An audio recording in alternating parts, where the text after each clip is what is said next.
The dog wouldn't leave the fireplace, no matter how many times the old man pulled him away. The floorboard cracked beneath Harold's weight as Atlas lunged back toward the stone hearth, claws scraping across the wood as if he'd caught a scent that did not belong there. Outside, tires rolled slowly over gravel. Harold froze, one hand hovering above the pry bar, his pulse steady but every instinct awake. Atlas did not bark. The German shepherd simply stared at the same spot, rigid and silent. Then something beneath the cabin answered with a hollow knock. The house looked smaller without the furniture. Harold Bennett stood on the cracked concrete walkway, just a step below the front porch, his weight balanced evenly across both feet, as if he were still waiting for someone to give him a direction. The late afternoon light stretched long shadows across the yard, catching on the empty windows like hollow eyes. The curtains were gone. The framed photos were gone. Even the wind chime that used to hang by the door had disappeared, leaving only a faint metal hook swaying in the breeze. Two worn suitcases sat by the curb. They were old, the kind with scuffed corners and zippers that no longer moved smoothly. One leaned slightly to the side as if it couldn't quite carry the weight of what had been forced into it. The other was upright, rigid, like it was trying to hold its shape a little longer. Harold didn't look at them right away. His gaze remained fixed on the sedan at the end of the driveway. The engine was already running, smooth, quiet, expensive. Linda Bennett stood beside the open passenger door, one hand resting lightly on the frame. By her posture composed in that same careful way she had carried herself for years, her coat was pressed, her hair pinned just enough to stay in place against the wind. Nothing about her suggested hesitation. Harold noticed the small things. He always did. The way her fingers tapped once against the door. Not nervous, just impatient. The way she avoided looking directly at him. The way the driver, some young man Harold didn't recognize, kept his hands on the wheel, eyes forward, like he had been instructed not to engage. Details, always details. Harold shifted slightly, his right hand hanging close to his side, fingers loose but ready. It was an old habit. He didn't think about it anymore. His body simply settled into it. Linda finally spoke. "You have everything you need." Her voice didn't carry far. It didn't need to. Just the space between them felt smaller than it was, compressed by something neither of them chose to say. Harold didn't answer. A gust of wind moved across the yard, dragging dry leaves along the edge of the pavement. One of them caught briefly against the toe of his boot before spinning away. Linda's eyes flickered, not toward him, but toward the suitcases. "That's what the court awarded," she added, her tone steady. "It's all been handled." Handled. The word hung there. Harold's jaw shifted slightly, not tightening, just adjusting like he was about to say something, and then decided against it. From inside the car, a faint electronic chime sounded, some system alerting that the door had been opened too long. Linda exhaled, barely noticeable. "You'll be fine, Harold." There was no emphasis in her voice, no edge, no softness either. No, just a statement delivered like it had already been rehearsed enough times to lose its meaning. For a brief second, Harold's eyes moved past her toward the empty hallway visible through the open front door. The wall where their wedding photo had hung was bare now. A lighter rectangle marked where it had been, untouched by years of dust and sunlight. 48 years reduced to a clean patch of paint. The car door slammed shut. The sound cracked through the still air sharper than it should have. Harold flinched. It wasn't obvious to anyone who didn't know what to look for. His shoulders didn't jerk. He didn't step back. But something inside him tightened instantly. A reflex buried deep in muscle memory. His head turned slightly, scanning. Not the car, but the perimeter. Left, right, tree line, driveway edge. For half a second, he wasn't standing in a quiet neighborhood. He was somewhere else. Dust, heat, a metal door slamming too hard. Contact possible. Then it was gone. The engine revved gently, the sedan rolling forward with controlled precision. No sudden movement. No gravel thrown. Just a clean exit. Harold's gaze followed it. Steady, unblinking. Atlas didn't move. The German shepherd stood pressed against Harold's left leg, his body angled slightly forward, ears erect, eyes locked on the departing vehicle. There was no barking, no growling, just a focused stillness, like he was memorizing something. The car turned at the end of the street and disappeared. Silence settled in behind it, not immediate. It crept back in slowly, filling the space the engine had left behind, stretching across the yard, the empty house, and the street with no one watching. Harold remained where he was. He didn't step toward the suitcases. He didn't turn back to the house. His breathing stayed even, controlled. In, out. No change in rhythm. Atlas shifted first. Just a small movement. His head tilting slightly upward, his gaze lifting from the road to Harold's face. Not for a command, just waiting. Harold blinked once.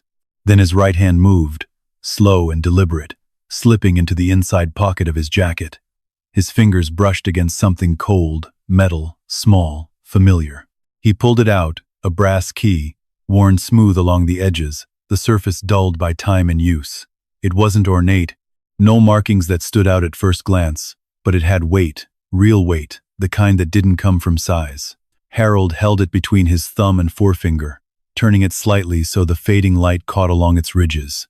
For a moment, his eyes lost focus, not drifting, but looking through it, past it, somewhere deeper.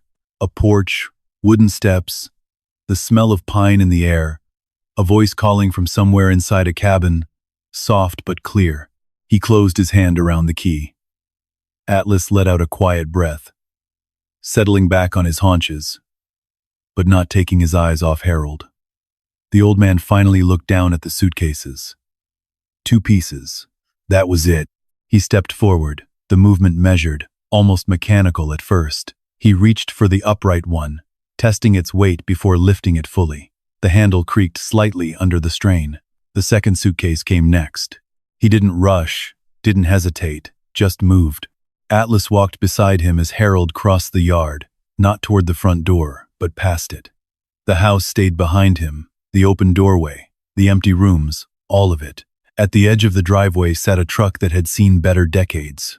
Faded paint, a small dent along the rear panel, the kind of vehicle that didn't draw attention because it had long since stopped trying.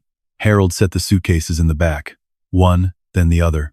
He paused there for a moment, one hand resting on the metal edge of the truck bed. The air felt colder now.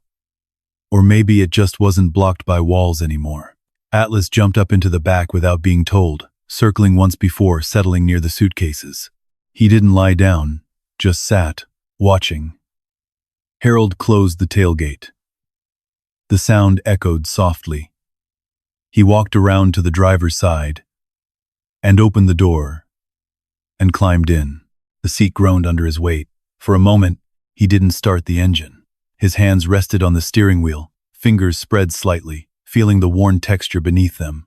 Outside, the street remained empty. No neighbors, no movement, nothing left to hold him there. Harold reached into his pocket again, feeling the outline of the key without taking it out this time. Then he turned the ignition. The engine coughed once before settling into a low, steady rumble. Atlas shifted in the back, adjusting his stance as the truck came to life. Harold checked the mirrors. Left, right, rear, old habits. He pulled away from the curb without looking back. The house shrank in the mirror, then disappeared entirely. The road stretched ahead, quiet, uncertain, open. Harold didn't speak. Only Atlas didn't move.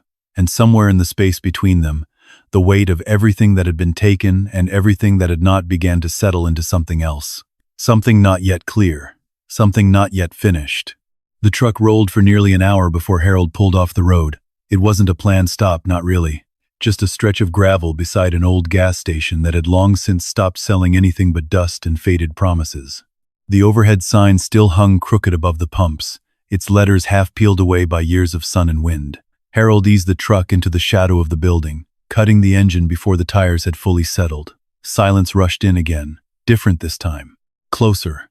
Atlas shifted in the back, his nails tapping once against the metal before going still. Harold didn't move right away. His hands stayed on the wheel, fingers resting where they had been for miles. The ticking sound of the engine cooling filled the cab, sharp, uneven clicks that echoed just a little too loud in the enclosed space. He listened. Not to the truck. To everything else. Whined across open ground. A loose sheet of tin somewhere behind the building knocking softly against wood. Distant highway noise, faint enough to ignore, close enough to track. No footsteps, no voices, no engines slowing nearby. He exhaled slowly, then reached for the door handle.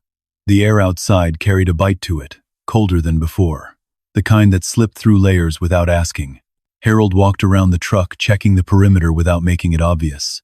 Eyes moving, not his head. Old habit. Always check the angles. The front of the building was open enough. No cover worth noting.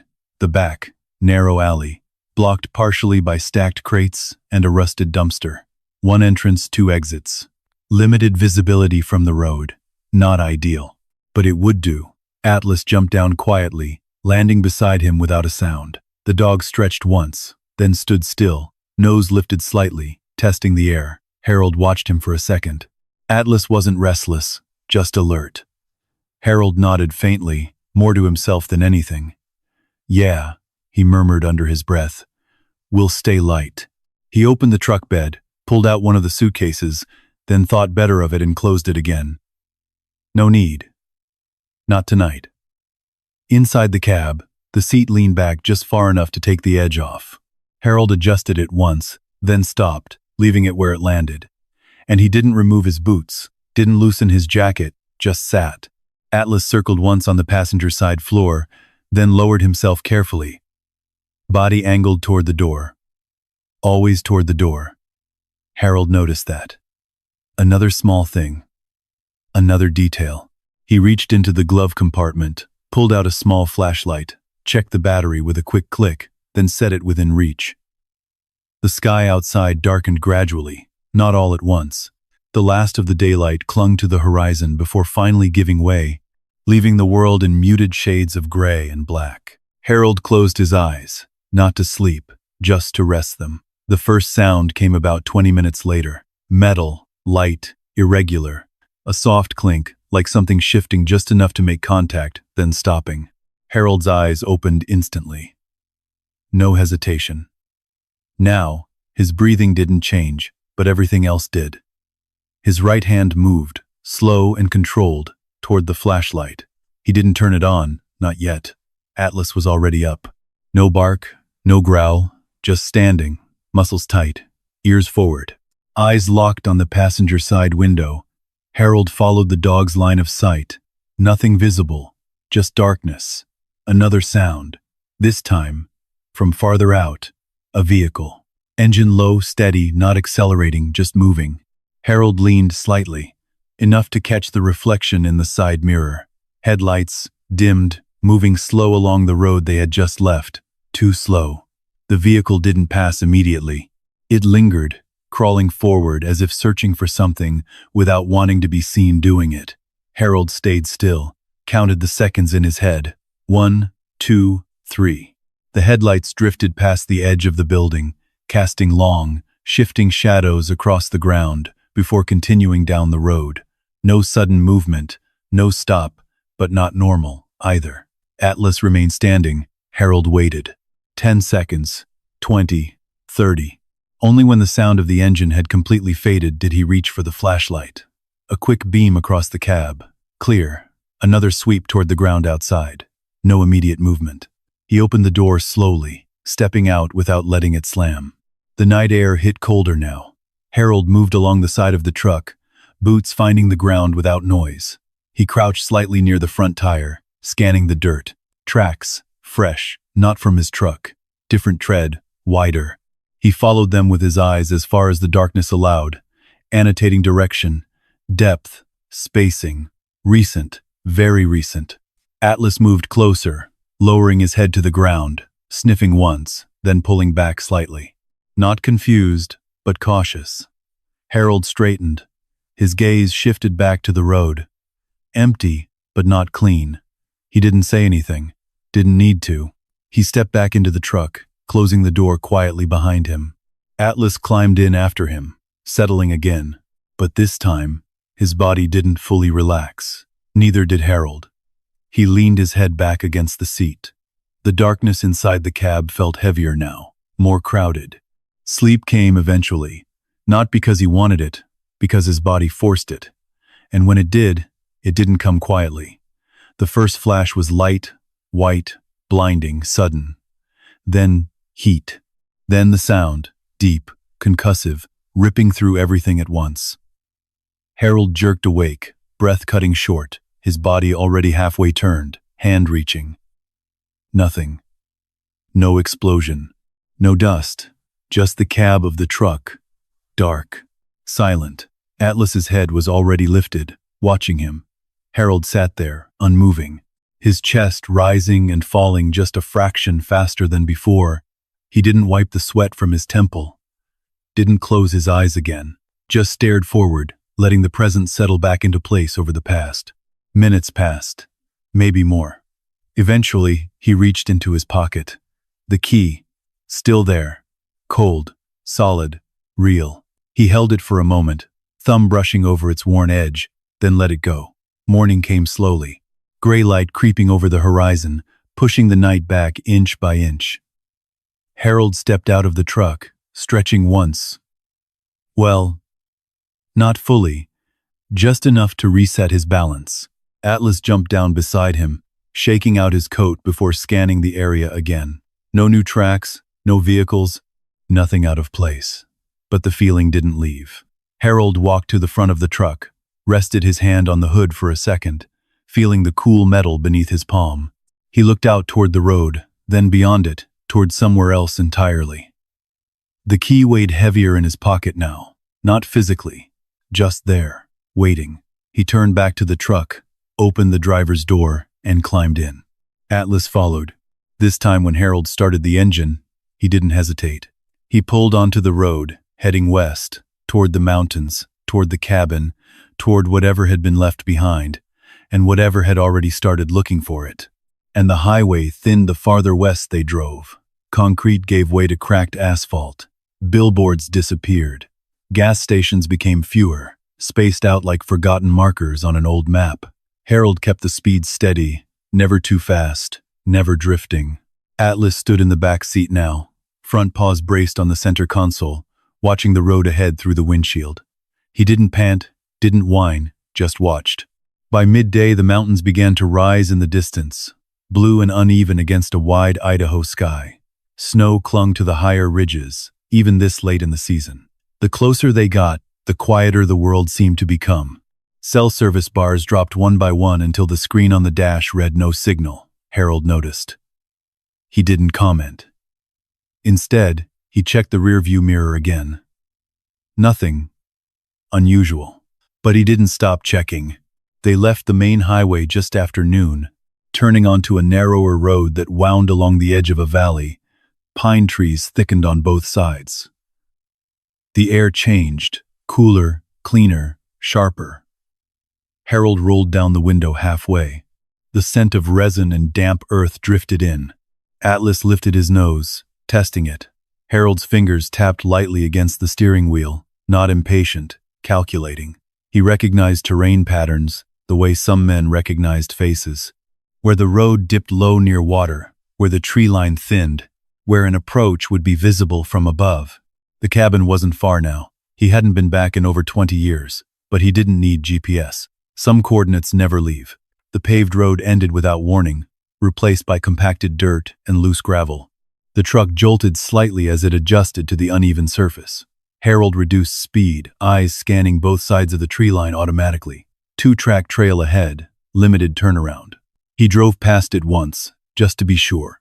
He continued another quarter-mile before easing onto a small clearing and turning the truck around slowly. No sudden steering, no dust plume larger than necessary. Then he approached the trail again, this time slower. Atlas shifted. His posture changed first.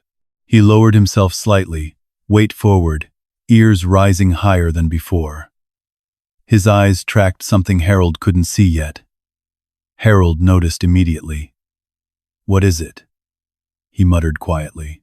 The dog didn't bark, but he didn't relax either. Harold let the truck roll forward into the trail. Branches brushed against the sides, scraping faint lines along old paint. The forest closed in quickly, the canopy overhead narrowing the light into long, thin shafts that cut through the dimness. The trail curved once, then twice. Harold counted the turns automatically. First bend, blind right. Second bend, higher elevation. Third, the trees opened. And there it was. The cabin stood in a small clearing, tilted slightly to one side, as if it had grown tired of holding itself upright. The roof sagged near the back corner. The porch rail leaned unevenly. Moss clung to the lower boards like a quiet claim of ownership, but it was still standing. Harold eased off the gas and let the truck roll the final few feet before stopping completely.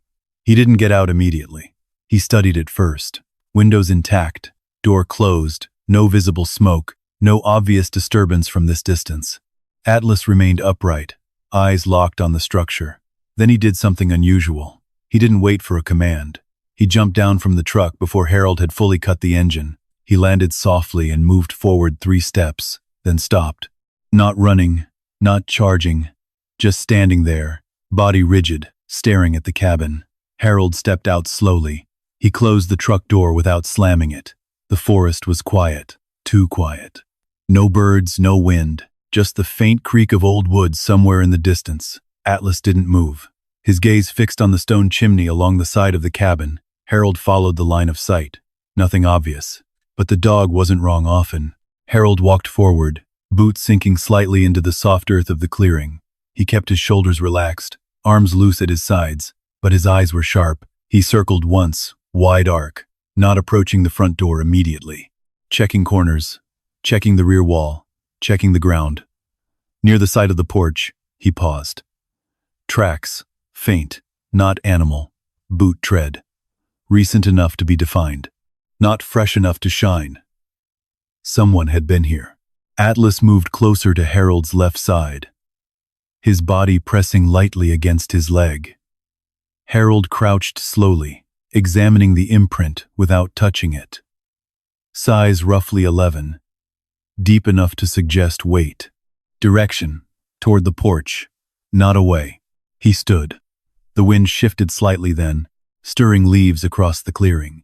The cabin boards responded with a long, thin creak that carried across the open space. Harold's jaw set just slightly. He stepped onto the porch. The first board groaned under his weight.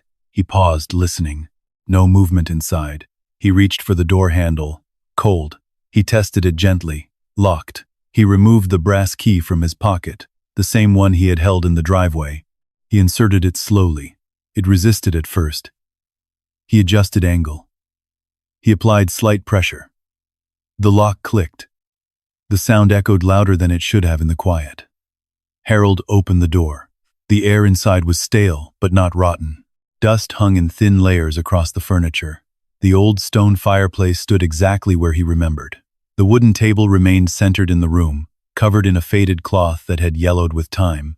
Nothing overturned, nothing broken. But something felt off. Atlas stepped in behind him. Immediately, the dog stopped. One of his ears flattened slightly. He turned his head toward the far wall.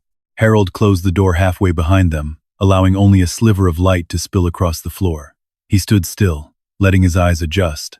Then he noticed it. One patch of floor near the fireplace looked cleaner than the rest. Not polished, just less dusty, as if something had disturbed it recently.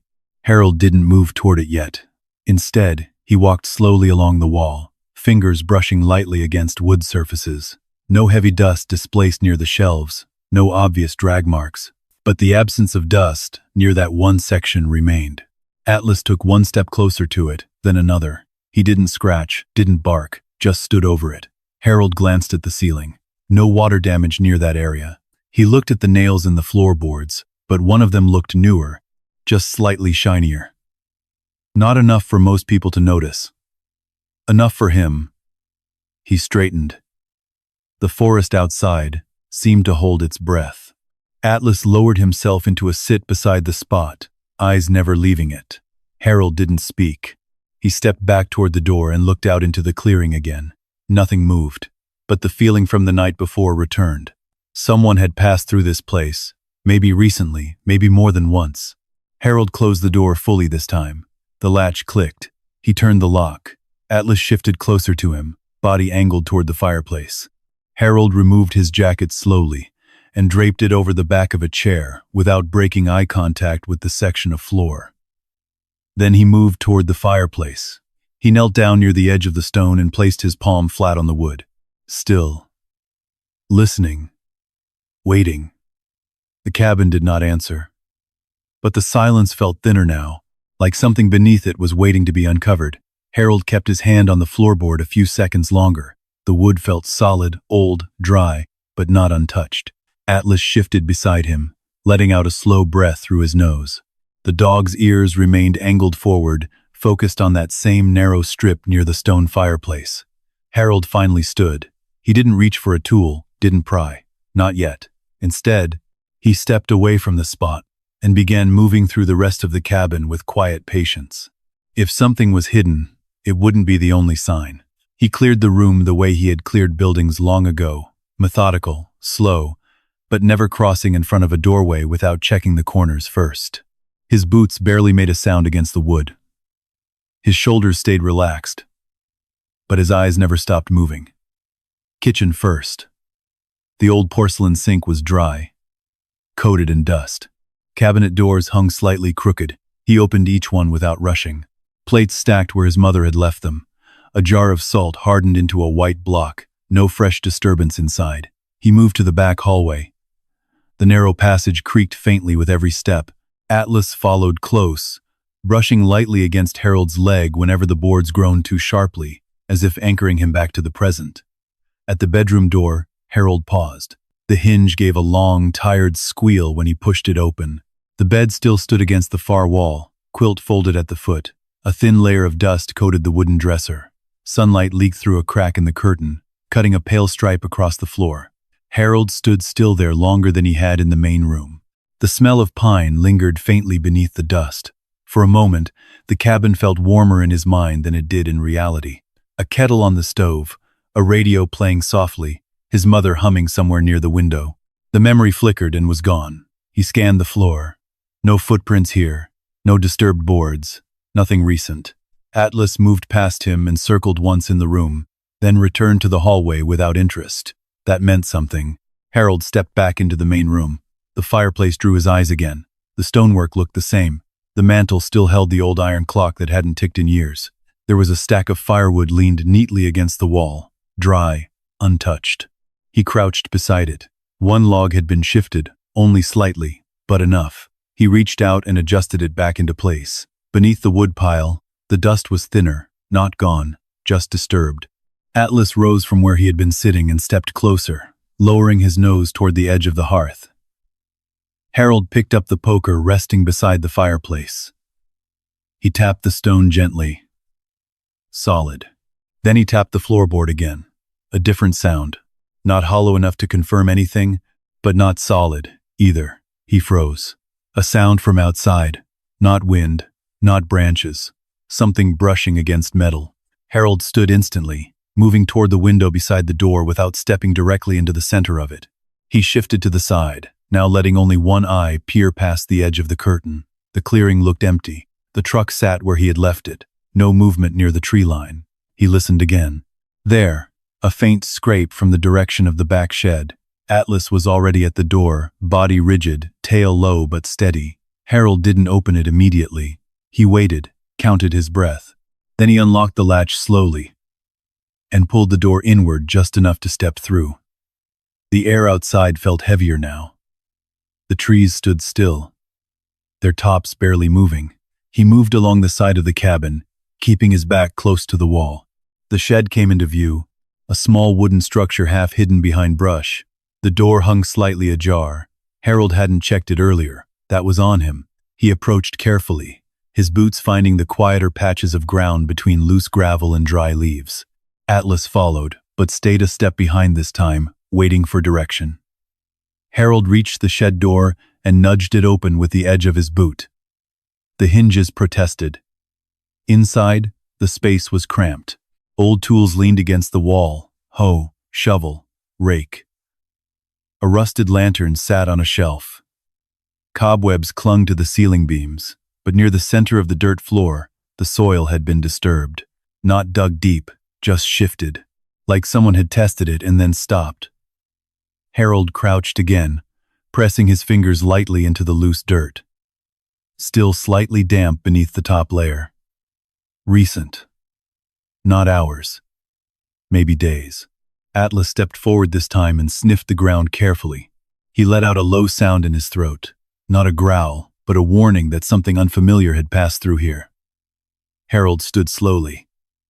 His eyes moved back toward the cabin. The feeling settled in heavier now. This place hadn't just been visited. It had been examined. He returned to the main clearing, scanning the tree line once more. No movement.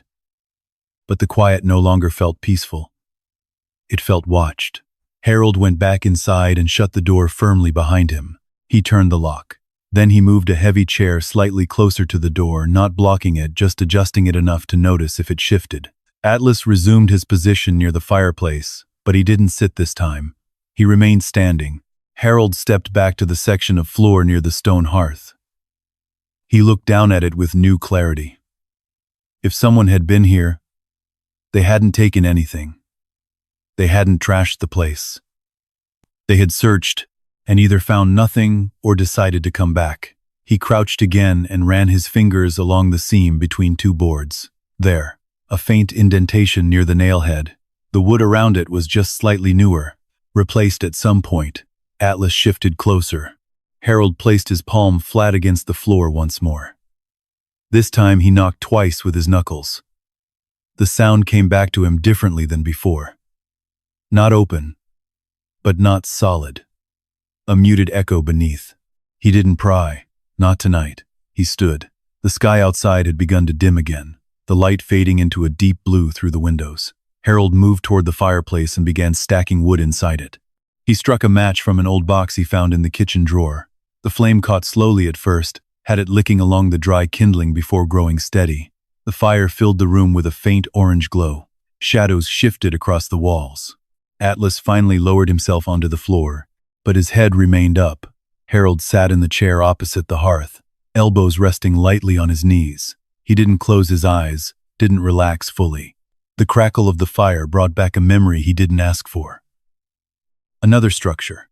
Heat rising too quickly. Radio chatter cutting through static. He blinked once.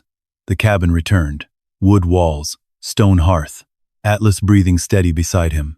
Harold reached into his pocket and pulled out the brass key again. He held it up in the firelight. It glowed faintly, worn edges, catching the flicker. His mother had pressed it into his hand years ago without much explanation. "Oh, keep this," she had said. Just in case. He hadn't asked what case. Now he wondered. The floorboard near the fireplace creaked softly on its own as the temperature shifted. Harold's eyes snapped to it instantly. Atlas's head lifted at the same time. They both watched the same spot. The cabin didn't move again, but the message was clear. This place wasn't done revealing itself, and neither was whoever had come looking for it. Morning came thin and pale through the cabin windows. Harold was already awake. He hadn't truly slept, not the kind of sleep that lets a man drift. Every shift of wood, every whisper of wind through the boards had settled into him like distant radio static. Atlas had not left his spot near the fireplace. When Harold rose from the chair, the dog stood immediately, stretching once before stepping back toward the same section of floor. No hesitation, no confusion, just certainty. Harold moved toward the kitchen first. He filled a dented kettle with water from the hand pump outside, then returned to the stove. The flame caught after a few tries. He didn't rush it. Routine mattered. He poured the hot water into an old enamel mug and stood by the window while the steam rose slowly into the cooler air. The clearing looked unchanged in daylight. Truck still there. Tree line steady. But Harold didn't let the calm fool him. He drank half the coffee before setting the mug down and kneeling again beside the fireplace. Atlas watched. Harold pressed both palms against the floorboards this time, feeling for variation in grain, temperature, pressure. He shifted slightly, leaning his weight forward, and then he knocked. Once, twice, 3 times. The second knock returned a duller sound than the rest. He stayed there, listening. The echo beneath wasn't wide, not a large cavity, but it wasn't solid earth, either. Atlas moved closer, lowering his nose to the seam between 2 boards. He scratched once, lightly, not frantic, just precise. There. Harold stood and walked to the shed. He returned with a flat pry bar and a hammer worn smooth along the grip. He paused before starting, listened again. Nothing outside. No engines. No movement. He slid the pry bar carefully beneath the edge of the newer board near the shinier nailhead, applied pressure. The wood resisted at first, then lifted with a long dry crack that echoed through the room. Atlas flinched at the sound, but didn't retreat. Harold worked slowly, to loosening each nail rather than ripping it free. He set the boards aside in the same order he removed them. Underneath, packed dirt, but not undisturbed. The soil was slightly darker, recently turned. Harold leaned closer. Atlas stepped forward and scratched again, harder this time. Harold dug with his hands at first, brushing aside the top layer of soil. The dirt was compacted, but not old hard. It gave way easier than it should have after decades. A foot down, the shovel made contact with something. Not stone. Metal. Harold froze. Atlas let out a sharp breath, stepping back just enough to give space. Harold cleared more dirt around the edge. A concrete slab, square, roughly 2 feet by 2 feet, embedded flush beneath the floor. He brushed away the remaining soil along its edges until a narrow lip became visible, as a small recessed handle lay centered near one corner. Harold exhaled slowly through his nose. Someone had known about this, and someone had tried to find it. He wiped his hands against his jeans and gripped the handle. Before he pulled, Atlas's ears snapped toward the front of the cabin. A vehicle. Distant at first, then closer. Gravel, crunching under tires. Harold released the handle instantly and replaced the loosened boards over the opening without hammering them down fully. He scattered dirt across the surface quickly, smoothing it with the flat of the shovel. The engine outside grew louder. Atlas moved toward the door, body stiff, a low sound vibrating in his chest. Harold stood and wiped his hands again, then stepped toward the front window without fully exposing himself. A pickup truck rolled into the clearing. A newer than his. Black. Polished. It stopped about 15 feet from the porch. The driver's door opened. A man stepped out. Mid, 40s, broad shoulders, boots too clean for regular forest work, sunglasses pushed up onto his head. His movements weren't hurried, confident. He scanned the clearing once before walking toward the cabin. Harold opened the door before the man could knock. He stepped out onto the porch, closing the door behind him just enough to block the interior view. Atlas stood at his side, silent. The man stopped a few feet from the steps and gave a thin smile. "Morning," he said easily. "Didn't expect anyone to be up here."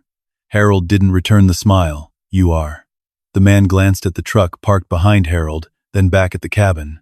"Name's Derek Cole," he said. He was extending a hand halfway before letting it fall when Harold didn't move. "I manage some land interests around this area." Harold remained still. Derek's eyes flicked once toward Atlas. "That your dog?" Harold nodded once. "He's well trained," Derek added. "Hasn't barked once." Atlas didn't move, didn't blink. Derek shifted his weight, gaze drifting toward the side of the cabin, then toward the tree line. "You planning to stay?" he asked casually. "For now." Derek smiled again, though it didn't reach his eyes. "This land's been sitting unused for a long time. A lot of folks assumed it was abandoned. It isn't." Derek's gaze lingered just slightly longer on the porch boards. "Right," he said softly. "Of course." Silence settled between them. Derek took one slow step backward. "Well, if you're ever interested in selling, then I'd be happy to talk numbers.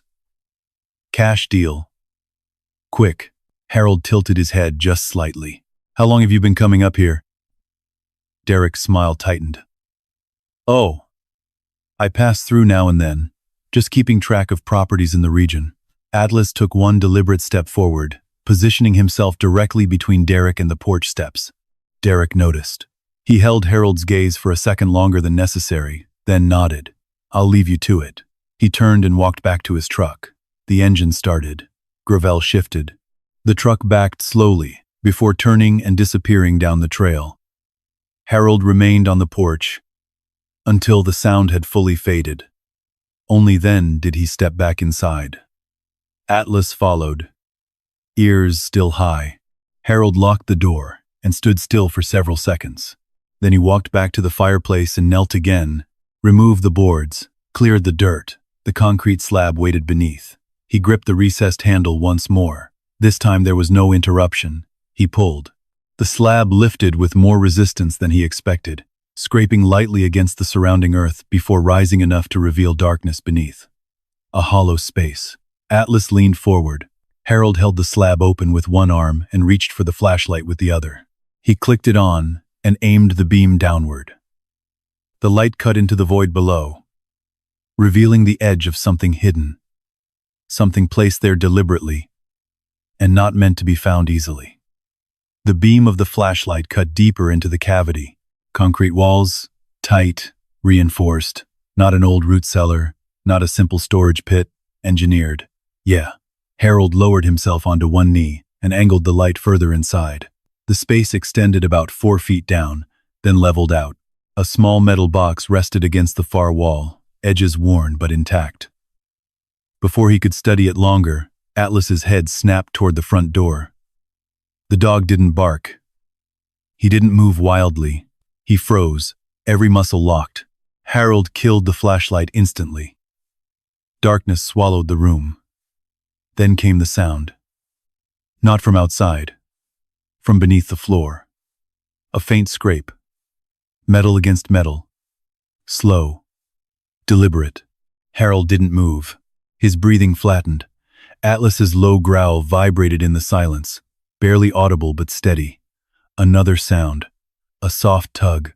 Like someone testing something below. Harold's pulse didn't spike outward. It narrowed inward. Contact. But he eased the slab back into place without letting it drop. Covered it with the boards again. No hammer, no noise. The scrape came again, closer now, directly beneath where he had just been kneeling. Atlas stepped back toward the door, positioning himself between Harold and the entrance. Harold didn't turn on the light. He didn't reach for a weapon. Instead, he stepped silently toward the wall and pressed his ear lightly against the wood near the fireplace. The sound below stopped. Silence. Then a faint vibration through the boards. Someone was underneath, not in the cavity, deeper, outside the foundation. Probing. Harold moved to the window beside the door and shifted the curtain barely an inch. Nothing in the clearing. But the ground near the back corner of the cabin looked slightly unsettled. A shadow moved. Fast. No, too fast to be wind. Harold stepped back from the window and gestured once to Atlas. The dog moved instantly to the rear wall. Harold reached for the flashlight again, but kept it off. He opened the back window just enough to slip out quietly. The night air was colder than before. Atlas slipped through after him, landing without sound.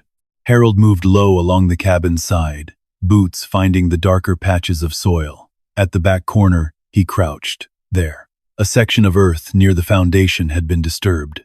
A thin metal rod protruded from the ground, no thicker than a tent stake. Testing depth. Testing structure. Harold gripped it and pulled. The rod came free smoothly. Whoever had inserted it hadn't expected resistance. A branch snapped somewhere beyond the tree line. Atlas turned sharply toward the sound, teeth visible now, a growl finally escaping his chest. Harold's eyes tracked left, then right. He saw it. A figure slipping between the trees, just far enough to blend with shadow. Not running wildly, moving controlled, deliberate. Harold stood. Stop. His voice carried low, but firm. The figure paused, only for a second, then moved again. Harold didn't chase blindly. He advanced 2 steps, scanning for flanking movement. Nothing. The forest swallowed the intruder. Atlas strained forward, wanting pursuit. Harold placed a hand lightly against the dog's shoulder. Negative, he muttered under his breath. The forest went still again, but it wasn't empty. Harold knew that. He remained outside for several minutes, listening for breath, movement, weight shift. Nothing else revealed itself. Eventually, he stepped back toward the cabin. Atlas didn't relax. Inside, Harold secured the door and pulled one of the heavier chairs fully against it this time. He moved through the room, extinguishing the small lantern he had lit earlier. Total darkness. He sat in the chair near the fireplace, waited. Minutes stretched. Then an hour. Atlas remained awake beside him, eyes fixed on the door. At some point, the wind rose stronger, rattling the boards and making the cabin shift slightly on its foundation. Harold didn't close his eyes. He watched the darker outline of the door against the faint light of the window. Then, a shadow crossed it. Quick, outside. Harold's muscles tightened. But he stayed seated. A faint tug at the door handle. Slow. Testing. The chair shifted slightly under the pressure. Atlas rose silently on another tug. Then stillness. Harold spoke without raising his voice. "You don't want to do that." Silence answered. The handle stopped moving. Footsteps retreated from the porch. Slow at first, then faster. Gravel crunched near the edge of the clearing. An engine turned over. Harold counted. 1, 2, 3. The vehicle didn't start fully. It idled. Then reversed. Then cut off abruptly. Atlas's ears flattened again. Another vehicle. Different engine. Approaching from the opposite direction. 2 sets of headlights flashed briefly through the window. Voices outside, low, arguing. Harold couldn't make out the words. Then one engine roared and sped off down the trail. The other followed moments later. Silence returned. Harold didn't move for several minutes after the last sound faded. Atlas remained standing. "Oh!" Finally Harold rose. He approached the window and pulled the curtain back an inch. The clearing was empty. But tire tracks crossed each other near the edge of the tree line. 2 vehicles. Different tread patterns. Not coordinated. Not allies. Something about that settled deeper than the intrusion itself. Someone had been digging, and someone else had interrupted them. The cabin wasn't just being watched, it was contested. Harold stepped back into the center of the room. He knelt once more near the fireplace, lifted the boards, exposed the slab. He opened it again carefully. Atlas hovered close this time, shoulder brushing Harold's arm. Harold lowered himself partially into the cavity, shining the flashlight across the small metal box at the bottom. The lid was sealed, no dust on its surface. No, meaning it had been disturbed before, but not opened. Harold reached down and gripped the box. Heavy. He pulled it upward slowly. As it cleared the edge of the opening, a sudden metallic snap echoed from behind him. Harold twisted instantly. Atlas lunged. A thin wire stretched across the doorway at knee height, tightened from outside. With enough resistance, it would have triggered something attached. Harold's eyes tracked the line. It ran toward the porch. Atlas barked once, sharp. Harold moved toward the door and eased it open carefully. The wire led to a small metal canister wedged under the porch rail. Improvised. Crude. But capable of causing harm. Not lethal. A warning. Harold knelt and disabled it calmly, cutting the line and removing the device without rushing. Atlas stood guard, eyes scanning the tree line again. Harold returned inside, set the metal box on the table, closed the slab, replaced the boards. Then he sat in the chair opposite the box. The firelight flickered across the metal surface. Atlas lay beside his boots, breathing steady but alert. Harold stared at the box for a long time. Whoever wanted this place was no longer subtle, and whoever else had shown up tonight wasn't finished. The cabin had become more than shelter. It had become a line, and Harold Bennett had no intention of stepping back from it. The metal box sat on the table between him and the firelight. Harold didn't open it, not yet. He had learned long ago that rushing the objective was how men got hurt. Atlas lay near his boots, eyes half closed, but not asleep. Every few seconds, and one ear twitched toward the door, toward the windows, toward whatever might shift beyond the walls. Harold leaned forward in the chair and studied the boards near the fireplace again. The slab had come up too easily, too clean. That cavity hadn't been the end of it. Someone had probed from outside the foundation. Someone had known depth and direction. The small metal rod inserted near the rear wall hadn't been random. They were measuring something. He stood, moved back to the fireplace, pulled the boards up again, this time removing them fully, and setting them aside in a straight line against the wall. Atlas rose immediately and stepped closer. Harold lifted the slab once more, exposing the concrete-lined shaft beneath. The air rising from it carried a faint metallic smell, old iron and damp stone. Gently, he lowered himself carefully into the cavity, boots finding narrow ledges built into the concrete sides. The space was tight, but deliberate, engineered. He shined the flashlight downward. The bottom wasn't flat. There was a secondary recess cut into the far wall, partially concealed by a thin sheet of corrugated metal. That hadn't been visible from above. He leaned lower, extending his arm. The edge of the metal sheet was jagged, broken at one corner. Atlas shifted restlessly above him. "Stay," Harold said quietly. But the dog did not like what he saw. Atlas stepped closer to the opening, peering down, muscles tense. Harold wedged his shoulder against the concrete wall and reached further inside the recess.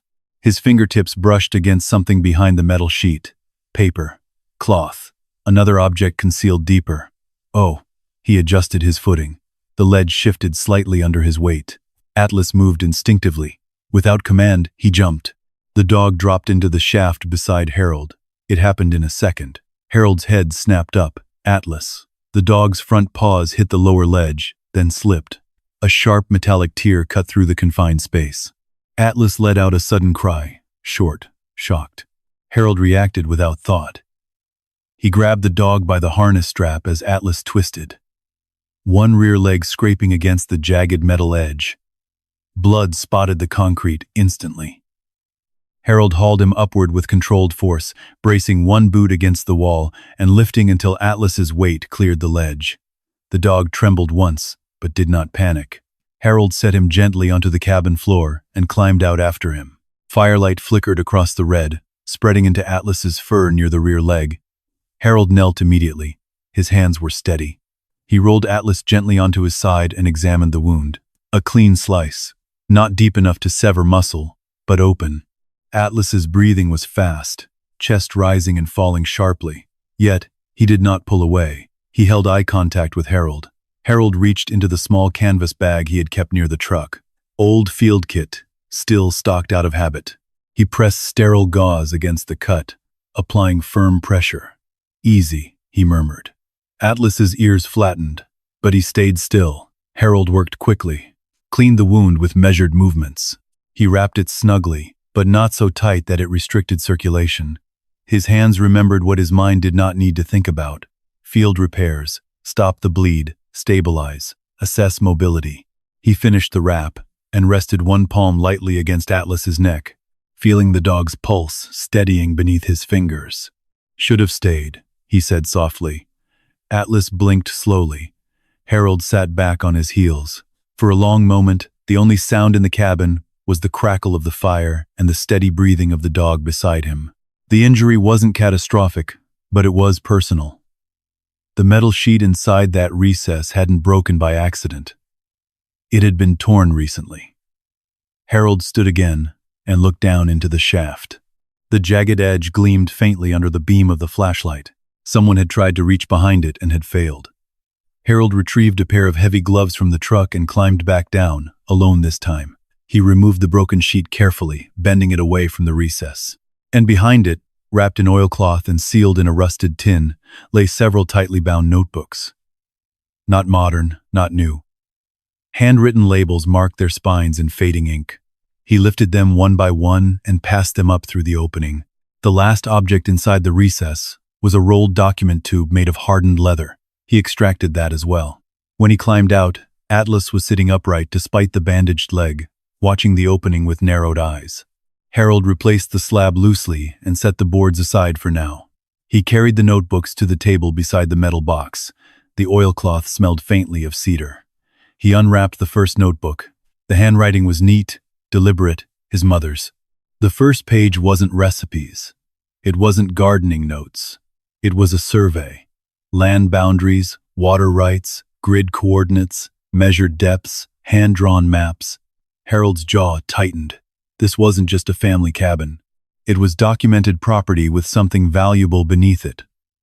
He unrolled the leather tube. Inside was a formal certificate. Water extraction rights. Underground aquifer access registered decades earlier. And a separate document quietly filed and never mentioned granting private drilling privileges across several acres. The kind of paperwork most people wouldn't understand the value of, but developers would. Atlas shifted beside him, wincing slightly but refusing to lie down. Harold reached down and scratched gently behind his ear. "You found it," he said. The dog's tail moved once against the floor. Harold looked toward the door toward the tree line. Derek Cole hadn't come here to buy a broken cabin. The men in the dark hadn't come to scare him away. They had come for this. He gathered the notebooks and placed them back inside the oilcloth. Then he turned his attention to the metal box still sitting unopened on the table. The firelight flickered across its surface. Atlas's breathing slowed, but his eyes remained alert. Harold rested one hand on the lid. Outside, the forest stood silent. But the silence no longer felt empty. It felt patient. Harold didn't open the metal box right away. He moved first to Atlas. The dog had shifted closer to the fire, lowering himself carefully onto his side, keeping the injured leg extended. His eyes followed Harold's every movement, not anxious, just measuring. Harold knelt again and checked the bandage. No fresh bleed, swelling controlled. He adjusted the wrap slightly and fingers firm but careful. "You're staying put," he said quietly. Atlas blinked once steady. Harold rose and walked to the front window. He peeled the curtain back just enough to see the clearing.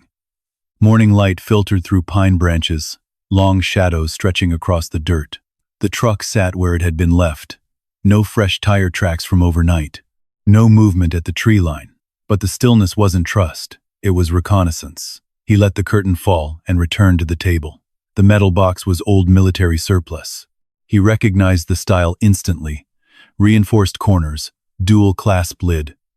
The kind designed to keep contents dry through transport, not necessarily to keep them hidden. He ran his fingers across the lid. There was no lock, just two heavy clasps. He released the first one slowly, but the click sounded louder than it should have. Atlas's ears twitched. Harold paused, listened. Nothing outside. He released the second clasp, lifted the lid. Inside, neatly arranged in oil-resistant wrapping, were documents. Not currency, not jewelry. Paperwork layered in protective sleeves. Beneath them lay a small velvet pouch and a sealed envelope. Harold removed the envelope first. His name wasn't written on it, but the handwriting was unmistakable. Rose Bennett. He held it for a long moment before opening it. The letter inside was short. No long explanations, no sentiment. "Harold, if you are reading this, then you came back for more than shelter. The land is not what it appears on paper. What lies beneath it will matter someday. You were trained to build under pressure. You know what to protect, but don't let them measure what they do not understand. Mother." Harold folded the letter carefully and placed it beside the notebooks. He moved to the documents inside the box. Registered drilling surveys, independent geological assessments, water quality tests spanning 20 years, a full aquifer report marked with official seals. He scanned the figures. Volume capacity, recharge rate, purity levels. It wasn't a small underground spring. It was one of the largest untouched freshwater pockets in the county, and it ran beneath his mother's land. His land now. Harold leaned back slightly in the chair, the pieces aligned. Derek Cole, the probing rod and the foundation. 2 vehicles last night. They hadn't been searching blindly. They knew something was here. They just hadn't found proof yet. When he opened the velvet pouch next, inside was a small key. Different from the brass cabin key. Engraved with a bank insignia. Swiss. Harold stared at it. He didn't smile. He didn't react outwardly. He simply placed it beside the other documents. Atlas shifted, adjusting his injured leg carefully. Harold stood and moved to him. He crouched and rested one hand against the dog's neck again. "You found the right floor," he murmured. Atlas let out a slow breath and rested his chin lightly against Harold's knee. Harold remained there for a moment longer than necessary. Then he rose and began moving through the cabin with new intent. He closed the slab fully and secured the boards back in place. Tight this time. He relocated the documents into a concealed section beneath the old kitchen cabinet rather than leaving them on the table. He disassembled the crude trap mechanism he had disabled earlier and set the parts aside for inspection. Then he stepped outside. The clearing looked unchanged, but Harold's eyes were different now. He walked the perimeter slowly, boots pressing into the dirt near the tree line. He followed the fresh tire tracks from the night before, examining tread depth and direction. 2 vehicles, different weight distribution, one heavier, one lighter. He traced where they had stopped. One set had reversed quickly. The other lingered longer. He crouched near the rear corner of the cabin where the probing rod had been inserted. He measured the angle in his mind. They had aimed for the cavity beneath the fireplace. They hadn't known about the secondary recess. Not yet. Atlas limped slightly as he stepped out onto the porch, ignoring Harold's earlier instruction to stay inside. Harold turned. The dog held steady even with the injured leg, eyes scanning the clearing. Harold walked back toward him and placed a firm hand on his shoulder.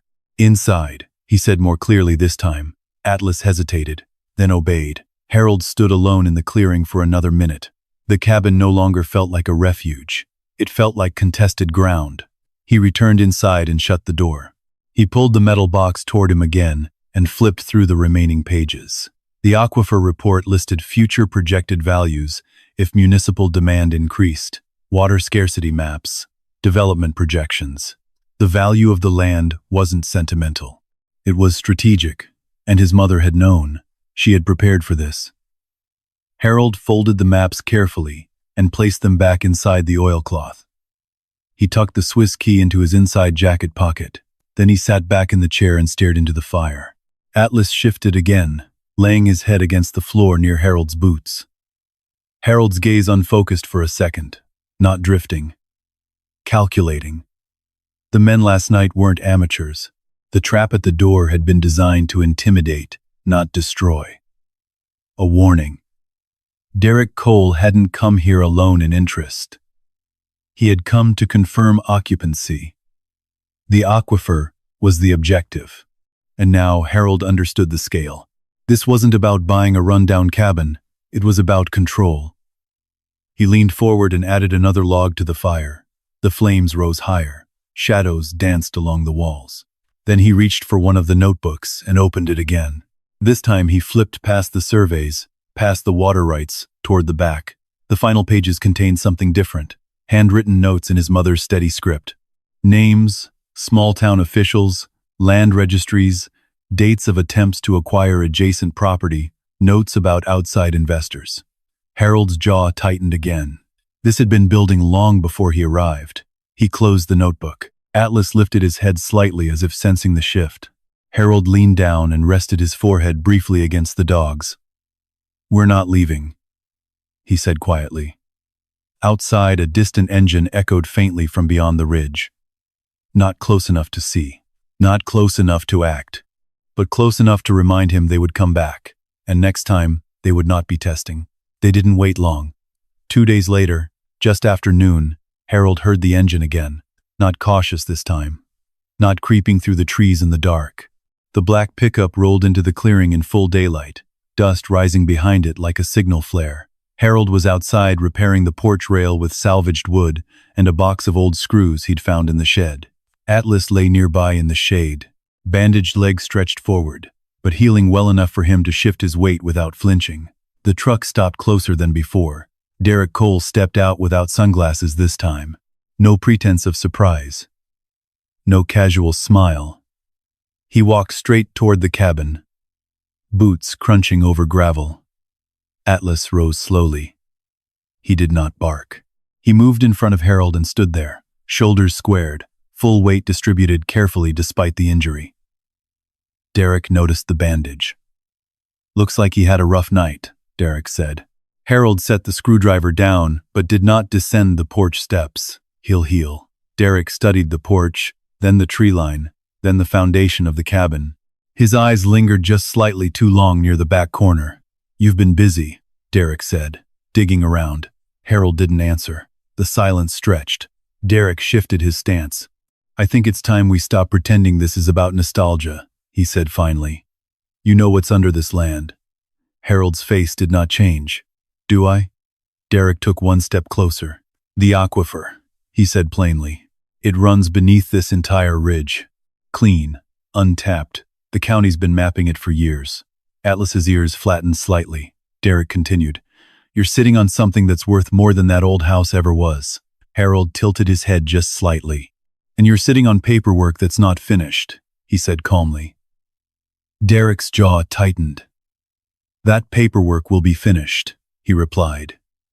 "One way or another, The wind moved through the trees behind him, carrying the faint scent of pine and dry earth. Harold stepped down from the porch now, not aggressively, but deliberately. He positioned himself beside Atlas, rather than behind him. "How long have you been watching this place?" Harold asked. Derek hesitated for a fraction of a second. "Long enough," he said. "How long have you been measuring it?" Derek's eyes flicked briefly toward the back of the cabin. "You think you're the only one who knows how to assess terrain?" Derek said quietly, as Harold held his gaze. "Your men were sloppy." That struck. Derek's expression hardened. "They weren't my men." Harold didn't blink. "Two vehicles," he said. "Different tread patterns, different weight distribution. One trying to dig, one trying to scare them off." Derek exhaled sharply. "You don't understand the scale of what this is," he said. "Investors from Boise, from out of state. They've already acquired adjacent parcels. This ridge is the last piece." Atlas shifted forward half a step, teeth barely visible now. Derek glanced down at the dog. "Keep him under control. He is under control," Harold replied evenly. The air between them felt thinner now. Derek's voice dropped lower. "You don't have the equipment to drill. You don't have the capital to extract. And you don't have the protection to hold this land when the pressure starts." Harold's face remained unreadable. "I don't need to drill it," he said. Derek frowned. "Then what do you need?" Harold let the question hang. The silence forced Derek to fill it. "You think you can just sit up here and guard it?" Derek pressed. "You're 72 years old." Atlas's tail twitched once. Harold's shoulders remained steady. "You're standing on my mother's land," he said quietly. "Talking about pressure." Derek looked around the clearing again, frustration creeping into his posture. "This isn't personal," he said. "It is to me." Derek stepped closer, lowering his voice further. "There are people who won't come out in daylight like I did," he said. "People who don't ask." Harold didn't flinch, "And I've met people like that." The words carried weight, not threat, experience. Derek held his gaze for several long seconds. Then he straightened. "All right," he said finally. "Let's speak plainly." He reached into his truck and retrieved a manila envelope. He walked back toward Harold and held it out. "Initial offer," he said. 7 figures. Clean transfer. Immediate. Harold didn't reach for it. Atlas's growl deepened, low and steady. Derek placed the envelope on the porch step instead. "You can't hold this forever," he said. Harold looked down at the envelope, then back at Derek. "I don't need forever." Derek's eyes narrowed. "What does that mean?" "It means," Harold said slowly, "you don't know what my mother left behind." That unsettled him. Derek stepped back toward his truck. "This is bigger than you," he said. "And bigger than me." Harold nodded once. "Then you'd better decide who you're working for." Derek paused at the driver's door. "You think you can protect it?" he asked. Atlas shifted forward again despite the injured leg, placing himself fully between Harold and the truck. Derek looked at the dog one more time. Then he got in. The engine roared louder this time. The truck reversed sharply and tore down the trail without subtlety. Dust hung in the air long after the vehicle disappeared. Harold stood still until the clearing settled again. Atlas turned his head slowly toward him, eyes searching. Harold reached down and rested his hand against the dog's neck. "They're not the only ones," he said quietly. He picked up the envelope from the porch. He didn't open it. Quietly, he carried it inside and set it beside the fire. The amount didn't matter. The offer proved one thing. The land had been marked, and the next move would not come in daylight. Harold didn't sleep that night. He lay fully dressed on the narrow cot beside the wood stove, boots placed within reach, jacket folded under his head. The fire had burned low, just enough glow to shape the room in soft amber edges. Atlas rested near the door, chin on his paws, eyes half closed, but never fully gone. Outside, the forest settled into its night rhythm, branches shifting, small animals moving through brush, wind pressing against the cabin walls. To someone else, it might have sounded peaceful. To Harold, it was layered. He separated each sound, the way he once separated radio chatter, background noise from signal. At 1:17 a.m., something changed. A soft metallic vibration. Brief, faint, not wind. Atlas lifted his head immediately. No bark, just stillness. Harold didn't move for several seconds. He counted his breaths. Let his hearing sharpen further. There. A second faint sound. Metal against metal, low to the ground. Harold slid off the cot silently and moved toward the rear window. He stayed below the frame and eased the curtain back a fraction. Nothing obvious. No headlights. No figures. But the tree line felt wrong. Atlas was already up. Weight forward. Shoulders tight. Harold reached for the small flashlight near the table, but didn't switch it on. Instead, he moved toward the back door and waited. The sound came again. Closer now. A faint scrape near the foundation. Harold stepped out suddenly. Lights snapping on in the same motion. He let the beam cut across the back of the cabin, and there it was. A thin steel cable stretched low between two trees near the rear corner, almost invisible in the dark, anchored toward the cabin wall. A crude trip line. Not meant to kill, meant to disable, meant to create panic. Atlas lunged forward, growl erupting from his chest. Harold grabbed his collar immediately. Hold, he whispered. Atlas froze, trembling with restrained energy. Harold traced the cable carefully with the flashlight beam. It ran toward a small device concealed behind brush. A flashbang deterrent. Non-lethal, but loud enough to disorient. Harold crouched and disarmed it slowly. Whoever set it had assumed he would stumble in the dark. They didn't know him. He clipped the cable and removed the device, carrying it back inside. Atlas limped beside him while refusing to fall behind. Harold placed the device on the table and studied it under the lamp.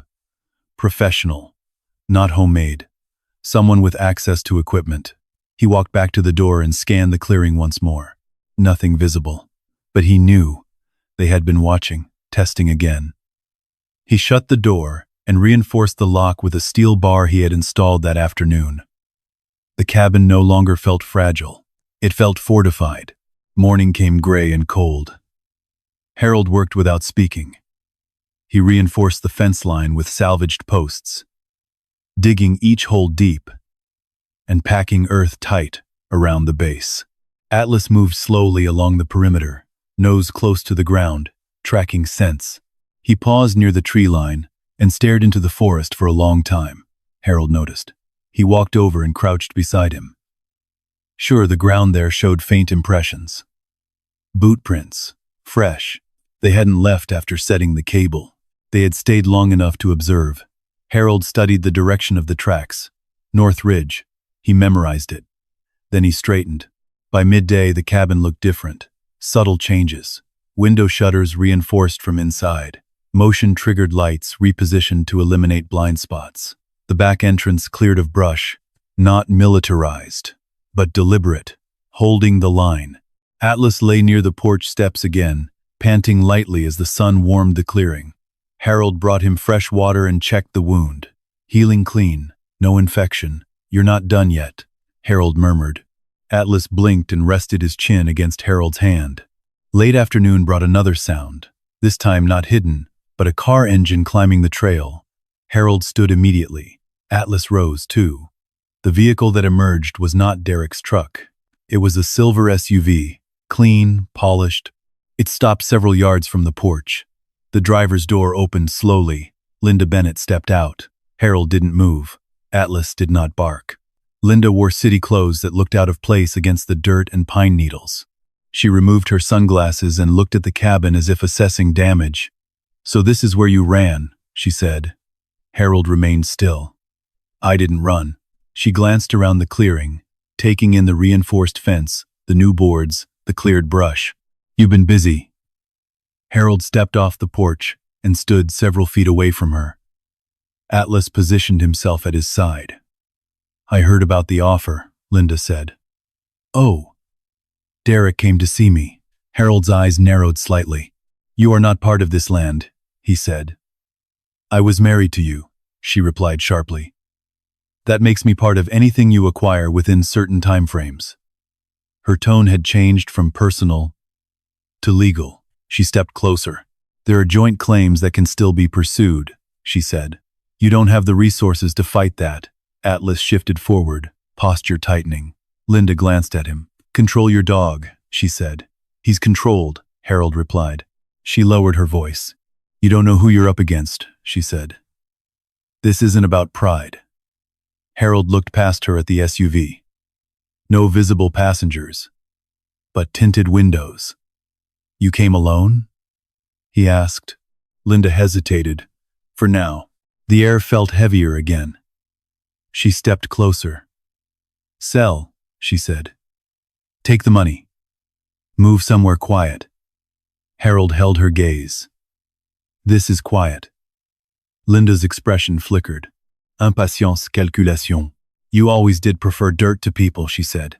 Harold didn't respond. She exhaled sharply. "Fine," she said, "but don't expect sympathy when this turns ugly." She walked back toward the SUV. Atlas did not take his eyes off her. Before getting in, Linda turned once more. "You think this land gives you something back?" she said. Harold didn't answer. She shook her head and got into the vehicle. The SUV reversed slowly and disappeared down the trail. Silence returned. Harold remained standing for a long time after the engine noise faded. Atlas leaned lightly against his leg. The pressure wasn't heavy, just present. Harold exhaled slowly. Two fronts now. External pressure. Legal pressure. He walked back to the cabin and shut the door. He looked at the aquifer maps once more, then at the Swiss key in his pocket. This wasn't just about holding ground anymore. It was about proving ownership. Atlas lay down near the door again, head upright, eyes scanning the window. Harold placed the disarmed device on the shelf beside the stove. A reminder. They would escalate. So would he. The papers arrived 3 days later. Certified mail, official stamps, county seal.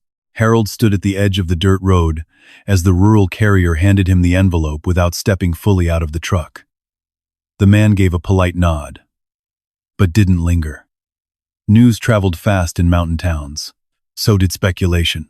Atlas remained pressed against Harold's leg, watching the truck roll away. Yet Harold didn't open the envelope until he was back inside the cabin. He placed it on the table beside the aquifer maps and the Swiss key. Then he sat down slowly. His hands didn't shake. They never did. He slit the envelope open with his old pocket knife. Legal language filled the first page. Claims of shared marital assets. Emergency petition for temporary injunction regarding transfer or development of newly discovered land value. A hearing date scheduled in Boise. Linda's name at the top. Her attorney beneath it. Harold read every word without expression. Atlas shifted near the door, sensing the change in atmosphere. Harold folded the papers once and set them down. The cabin was quiet, too quiet. Outside wind brushed lightly against the trees, carrying the scent of snow further up the ridge. Winter wasn't far. Harold stood and moved to the window. The clearing looked the same, but it wasn't. Pressure no longer approached only through dark trails and hidden cables. Now it came stamped and filed. He turned back toward the table and picked up his mother's notebook again. The final pages listed more than land surveys. There were legal notes, water rights filings, independent conservation registrations. She had anticipated acquisition attempts, and she had layered protection. Harold traced one line with his finger. Trust designation. Sole air conditional. He leaned back slowly. Atlas rose and walked toward him, placing his head lightly against Harold's thigh. Harold rested his hand on the dog's neck. "She planned farther ahead than they think," he murmured. Atlas's breathing remained steady. Harold rose and moved toward the small cabinet where he had hidden the documents earlier. He retrieved the full folder and spread the papers across the table. The aquifer rights were not attached to the marital estate. They were tied to a trust filed years before his marriage, registered solely in Rose Bennett's name, transferred to Harold after her passing. Linda's claim could touch the cabin, but not the water. He exhaled once, not relief, clarity. That afternoon, a second vehicle approached the clearing. Not Derek's truck. Not Linda's SUV. A white sedan with out-of-state plates. It stopped near the edge of the property. A man in a tailored coat stepped out. Lawyer. Harold didn't need introduction. The man walked forward with careful posture, shoes unsuited for dirt and pine needles. "Mr. Harold Bennett," he called out politely. Harold stepped off the porch. Atlas followed. The lawyer offered a thin smile. I represent your wife in this matter. Former wife, Harold corrected. The lawyer adjusted his glasses. Of course. He held up a folder. We would prefer to resolve this amicably. Harold remained silent. The lawyer continued. There are substantial development interests tied to this ridge. Litigation will not be pleasant, nor inexpensive. Atlas stood between them now, not growling, but fixed. The lawyer glanced down briefly. Is he safe? He asked. He is, Harold replied. The man cleared his throat. My client believes you are acting emotionally, that you may not fully grasp the financial implications. Harold's gaze remained level. I understand implications, he said quietly. The lawyer hesitated. There are buyers prepared to move quickly, he said. Offers that may not remain on the table. Harold studied him. How many parcels have already changed hands? He asked. The lawyer paused. I'm not at liberty to discuss broader transactions. Then you're not here for my benefit. The lawyer's polite smile thinned. We are offering you a way out, he said. Harold stepped closer, just enough to close the distance by a few feet. I didn't ask for one. The lawyer's composure tightened. You may find yourself overwhelmed. Harold's eyes did not leave his. I've been overwhelmed before. Silence settled between them. Wind stirred again through the trees. The lawyer finally exhaled and lowered the folder slightly. Very well, he said. You'll receive formal notice regarding the hearing. He turned and walked back toward his car. Atlas watched him the entire time. Only when the sedan disappeared did Harold shift his stance. He walked back into the cabin and closed the door firmly. The room felt smaller now, tighter. He sat at the table again and looked at the Swiss key. He hadn't acted on it yet, hadn't contacted anyone. But now he understood something else. His mother hadn't just left protection, she had left leverage. Atlas limped toward him and settled near the stove, eyes half closed but alert. Harold reached for the phone on the counter. The signal here was weak, intermittent, but enough. He stepped outside and climbed the short rise behind the cabin where reception was stronger. Atlas followed despite the incline. Harold dialed a number written inside the notebook, an international code. A quiet, distant voice answered. Harold spoke briefly, gave identification, spoke his mother's name. There was a pause on the line, then confirmation. The account existed, protected, unclaimed since Rose Bennett's passing. Harold ended the call. He stood there for a moment, staring across the valley below. Lights flickered faintly in distant towns. Atlas leaned against his leg again. Harold crouched and rested both hands on the dog's shoulders. They tried to take everything, he said softly. Atlas held his gaze, but they didn't know what was already buried. Wind moved through the ridge again, not threatening this time, just present. Harold rose slowly. The legal fight would come. So would the next move from Derek. But now he knew something they did not. The land was not his only defense, and whatever they believed they had cornered, they hadn't measured the whole ground. The hearing in Boise lasted less than 40 minutes. Harold wore the same jacket he had worn in Afghanistan winters, cleaned, pressed, but unmistakably old. Atlas waited in the truck outside the courthouse, windows cracked slightly, head visible between the seats, eyes tracking every passerby. Inside, the room smelled faintly of polished wood and paper. Linda sat on the opposite side of the table with her attorney. Derek Cole occupied a seat further back, arms folded, watching. Harold stood when instructed. He spoke only when addressed.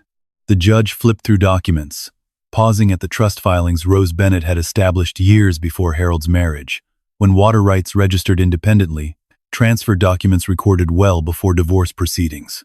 Linda's attorney shifted uncomfortably. The aquifer, what Derek and his investors wanted, had never been marital property. Linda's claim narrowed to the cabin structure itself, a structure assessed at minimal value compared to the surrounding land. The judge leaned back slightly. Mrs. Bennett, he said calmly, you have no legal claim to the water rights or subsurface assets. The trust is clear. Linda's jaw tightened. Her attorney whispered something to her, low and quick. Derek's expression remained neutral, but his fingers tightened around the folder in his lap. The judge continued, if you wish to pursue division of the cabin structure, That is a separate matter. But the principal value you're referencing does not apply. Silence settled over the room.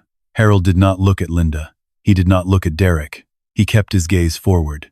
When the judge dismissed them, Linda stood abruptly. "This isn't over," she said quietly as Harold passed her. Harold stopped. He turned to face her fully. "You took what had my name on it," he said evenly. "But you left what I could build." Linda didn't answer. Derek stepped forward. As the hallway emptied, "You think this changes the pressure?" he asked. Harold studied him for a long moment. "You're measuring from the wrong side," he replied. Derek's jaw flexed. "You can't extract that water alone," he said. "I don't need to," Harold answered. He walked past him without further comment. Outside, Atlas lifted his head the second Harold opened the truck door. The dog studied his face for several seconds. Harold reached in and placed his hand against Atlas's neck. "It's ours," he said quietly. Atlas leaned forward, pressing his weight against him. The drive back to the ridge was slow. Clouds hung low over the mountains, snow threatening but not yet falling. When Harold turned onto the dirt trail, the clearing appeared just as it had before. Quiet, patient, unchanged. But something had shifted. He parked the truck and stepped out. Atlas followed, limping only slightly now, the injury almost healed. Harold stood in the center of the clearing and took it in. The repaired fence, the reinforced porch, the cleared tree line, the ridge beyond. He walked toward the cabin slowly. No vehicles in sight, no observers in the shadows. Derek's presence had receded for now. Harold stepped onto the porch and rested his palm against the wooden frame. Inside, the fire pit remained stacked with cut logs. The maps rested on the table. The Swiss key remained in his pocket. He moved to the window and looked out over the slope where the aquifer ran deep beneath the soil. He did not see dollar signs. He saw independence. He saw time. Atlas lay down near the doorway, positioning himself as he always did between Harold and whatever might approach. Harold crouched beside him. "You kept watch," he murmured. Atlas's tail thumped once against the floor. Harold rose and pulled out his mother's notebook. He opened to a blank page and began writing. Not numbers plans. Seasonal well maintenance. Sustainable extraction limits. A partnership with local farmers rather than outside investors. He would not sell the water. He would protect it. Use it carefully. On his terms. Late afternoon light filtered through the window, catching dust in the air. Harold stood and walked outside one more time. The forest felt different now. Not hostile. Not contested. Just land. Wind moved gently through the pine trees. Atlas joined him, standing close, shoulder brushing against Harold's leg. No engines echoed from the ridge. No legal notices arrived. No shadows lingered between the trees. The pressure had eased. Not vanished, but redirected. Harold looked down at Atlas. "You ready?" he asked. Atlas lifted his head. Eyes steady. Harold nodded once. They walked the perimeter together. Not in fear, not in defense, but in ownership. And the ground beneath their boots held water, memory, and something steadier than money. It held continuity. When dusk settled, Harold secured the door, but left the porch light on, not as a warning. As a statement. Inside, Atlas curled near the stove, finally sleeping deeply for the first time in days. Harold sat at the table, hands resting on the notebook. Outside, the mountains remained quiet. No one came back, and nothing more was taken. If you believe some things in life are worth standing your ground for, type 1 in the comments. If you think Harold should have sold and walked away, type 0. I read every single comment, and I'd really like to know where you stand. And if this story meant something to you, if Atlas reminded you of a dog you once had, or Harold reminded you of someone you love, subscribe to the channel. There are more stories like this coming. Stories about loyalty, about second chances, about people who refuse to fold when the pressure closes in. Stay with us.